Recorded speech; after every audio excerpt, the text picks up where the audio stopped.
매일 성경과 함께하는 오늘의 큐티 시간입니다. 11월 26일 오늘의 말씀은 욥기 21장 1절에서 16절입니다.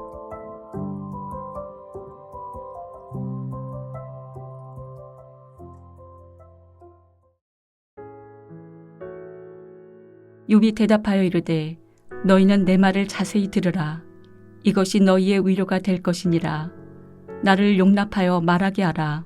내가 말한 후에 너희가 조롱할지니라. 나의 원망이 사람을 향하여 하는 것이냐? 내 마음이 어찌 조급하지 아니하겠느냐? 너희가 나를 보면 놀라리라. 손으로 입을 가리리라. 내가 기억하기만 하여도 불안하고 두려움이 내 몸을 잡는구나. 어찌하여 악인이 생존하고 장수하며 세력이 강하냐? 그들의 후손이 앞에서 그들과 함께 굳게 서고 자손이 그들의 목전에서 그러하구나. 그들의 집이 평안하여 두려움이 없고 하나님의 매가 그들 위에 임하지 아니하며 그들의 수소는 새끼를 베고 그들의 암소는 낙태하는 일이 없이 새끼를 낳는구나.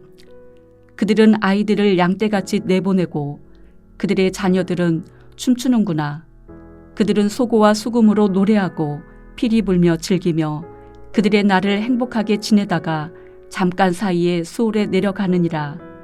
그러할지라도 그들은 하나님께 말하기를 우리를 떠나소서. 우리가 주의 도리 알기를 바라지 아니하나이다. 전능자가 누구이기에 우리가 섬기며 우리가 그에게 기도한들 무슨 소용이 있으랴 하는구나. 그러나 그들의 행복이 그들의 손 안에 있지 아니하니 악인의 계획은 나에게서 멀구나. 오늘도 하나님의 말씀과 은혜가 우리를 세심하게 이끌기를 기도합니다. 욥기의 몸통인 4장부터 37장까지는 욥과 세 친구 간의 3번에 걸친 논쟁과 엘리후의 발언으로 이루어져 있습니다. 욥과 세 친구와의 1차 논쟁은 4장부터 14장까지, 2차 논쟁은 15장부터 21장까지, 3차 논쟁은 22장부터 31장입니다. 나머지는 엘리후의 장황한 설교로 이루어집니다. 오늘 본문은 욥기 21장 1절부터 16절까지로 욥과 세 친구의 2차 논쟁 중 마지막 부분에 해당합니다. 이 부분은 엘리바스와 빌닷에 이어서 세 번째 주자로 나온 소발의 주장에 대한 욥의 답변입니다. 그런데 욥과 세 친구 간의 논쟁은 상대방의 이야기를 다 듣고 다른 의견을 경청하는 분위기가 아니라 서로 자신이 좋은 신앙이라고 여기는 모습을 성급하게 주고받는 모습에 가까웠습니다.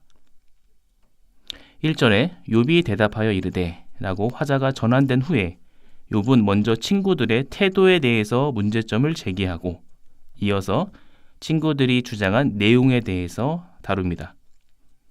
첫 번째로 욥의 문제 제기는 소발을 비롯한 친구들의 태도입니다. 그들은 잘 듣지 않았습니다. 듣는 행위는 있지만 듣는 마음이 부족했습니다.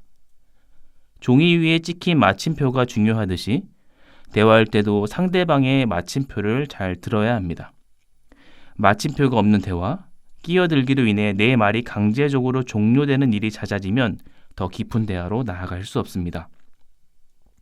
내 말에 귀 기울이지 않는 이와 누가 더 대화하고 싶겠습니까? 주구장창 자기 말만 하는 세상에서 그리스도인은 어떻게 살아야 할까요? 엇나간 세상이 마음에 들지 않아 옳은 소리를 낼 수 있지만 경청의 능력을 잃어버린 스피커는 문제를 해결하기에 역부족입니다. 그리고 그가 성급하게 자의적으로 끄집어낸 문제가 정녕 본질을 꿰뚫어 전곡을 찌르는 일인지도 의문을 갖게 합니다. 똘똘한 초등학생 한 명이 있습니다. 그런데 시험만 보면 계속 문제를 틀려서 오는 겁니다. 차분히 앉혀서 문제를 함께 읽고 천천히 문제를 풀면 곧잘 풉니다. 뭐가 문제였을까요? 그 친구는 문제를 푸는 방법을 알고 있었지만 성급한 태도와 조급한 마음으로 질문을 잘 읽지 않고 엉뚱한 답을 적은 것입니다. 이처럼 건성으로 듣고 성급하게 문제를 대하면 해결은커녕 역효과만 납니다. 욥은 친구들에게 요청합니다. 내 말을 자세히 들어달라. 너희들이 내 하소연을 경청해 준다면 참된 위로자가 되어줄 것이다. 나를 용납하여 말하게 하라. 내 말을 다 듣고 나서 나에 대해서 이렇다 저렇다 평해 주어도 늦지 않다라고 욥은 이야기합니다. 때때로 침묵으로 이어지는 경청은 그 어떤 말보다 힘이 셉니다. 야고보서 1장 19절에서도 내 사랑하는 형제들아 너희가 알지니 사람마다 듣기를 속히 하고 말하기는 더디하며 라고 했습니다.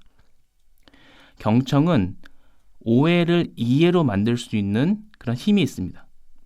하지만 딴청은 서로의 문제만 증폭시키며 결국에는 서로 무시하는 그러한 공동체를 만들 것입니다.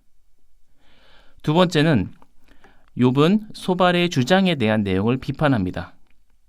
우리 인생을 객관식과 단답식으로 답을 내릴 수 없습니다. 수많은 정황과 맥락과 주관식으로 풀어내도 이해가 될까 말까 하는 상황이 참 많습니다. 하지만 소발은 원칙적인 답만을 배설합니다. 하나님은 악인에게 고난을 주신다. 고난은 죄의 결과다라고 주장합니다. 하지만 악인이 고난받는 것은 맞지만 고난은 반드시 죄의 결과일 수 없습니다. 하나님은 까닭없이 욥에게 고난을 주셨습니다. 소발을 비롯하여 욥의 친구들은 고난과 죄의 인과관계를 계속 연결시켜서 욥에게 회개를 강요했지만 욥은 쉽게 신앙을 도식화하지 않았습니다. 욥은 고난의 이유를 친구들의 주장으로 받아들이지 않고 끝까지 인내했습니다. 자신도 알 수 없는 고난 앞에서 계속 질문하고 그 자리를 지켰습니다. 투자 대비 대가로 하나님을 잊지 않고 그리 아니하실지라도 하나님과 대화하는 자리를 지켰던 것입니다. 까닭없이 은혜를 베푸신 하나님을 믿었고 동시에 까닭없이 고난을 주신 하나님도 믿었습니다. 한편 소발은 20장 5절에 악인은 이 세상에서 행복할 수 있지만 그 기간이 짧다고 말합니다. 악인이 이긴다는 자랑도 잠시요 경건하지 못한 자의 즐거움도 잠깐이니라. 욥은 다시 반박합니다. 과연 그런가? 악인 주변에는 든든한 후손들이 굳게 서 있고 그들의 집은 평안하고 두려움이 없어 보입니다. 재산 규모도 탄탄합니다. 숫소와 암소는 새끼도 잘 낳고 자녀들은 춤추면서 인생을 즐깁니다. 악한 사람들은 오랫동안 행복을 인생 끝까지 누리다가 죽는 경우가 많습니다. 소발의 말대로 악인의 행복이 잠깐이란 주장은 설득력이 약합니다. 오히려 악인의 번성은 악인이 하나님 없이 살아가는 삶을 지속시킵니다. 참된 신앙은 우리의 삶이 좋든 안 좋든 악인의 형통을 부러워하지 않는 것입니다. 인과관계로 쉽게 나를 해석하지 말고 까닭없는 고난마저도 인정할 수 있다면 우리의 신앙은 더욱 깊어지고 넓어질 것입니다. 소발은 옳은 소리를 했지만 예외적인 상황을 고려하지 않고 신념으로 가득한 조언을 해서 상대방에게 아픔을 주었다는 사실을 기억합시다. 함께 기도하겠습니다. 하나님, 제게 경청하는 귀를 선물해 주시고 악인의 형통을 부러워하지 않는 눈을 주시고 그리 아니하실지라도 하나님을 끝까지 따르겠다는 믿음도 허락해 주십시오.